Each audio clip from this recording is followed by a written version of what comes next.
Magandang gabi po mga kalaki, ngayon po ay November 28. Hello po mga kalaki sa ating mga lucky followers dyan na nangihingi po ng mga lucky numbers na babasa ko po kayo mga kalaki. Kaya ngayon pong gabi, yung iba po nabigyan ko na po dyan sa messenger nyo, check nyo po dyan sa message spam nyo po, baka hindi nyo pa po nababasa, okay? Ngayon po mamimigay po ako ng mga 2-digit lucky numbers dahil malapit na po ang Pasko mga kalaki ha.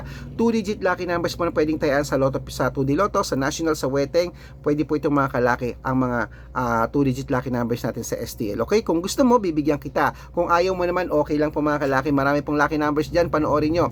Pero sa may mga gusto, mag-comment ka rito ngayon. Sabihin mo sa akin ang gusto mo, kung 2-digit, 3-digit, 4-digit, o kaya 6-digit, bibigyan kita. At syempre po mga kalaki, priority po natin mga kalaki ang ating mga ayan na ating mga lola, mga elders dyan, priority natin dyan, basta po pinanganak po ng mga 1970s hanggang 90s, ayan po, priority po natin ng mga kalaki. Bibigyan ko kayo ng lucky numbers agad-agad.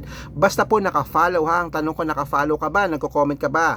Naka-follow ka sa amin, nagko-comment ka, nag-share ka ng videos namin. Pag nagawa mo yan, libre naman yan mga kalaki, mag-follow ka na, bibigyan kita ng numero. Basta makakapag-antay ka hanggang ngayong gabi mga kalaki, hanggang bukas nagre-reply po ako. Okay, at syempre po mga kalaki, ingat-ingat po kayo sa mga fake account ha. Dapat nakakausap nyo muna ako bago kayo magpa-member. Maraming fake account dyan ha. Dapat nakakausap nyo muna ako bago kayo sumali sa private consultation. Okay, good luck at tara na po, magbigayan na tayo ngayon. Ano ba ang gusto mo? Ano ang birth month mo?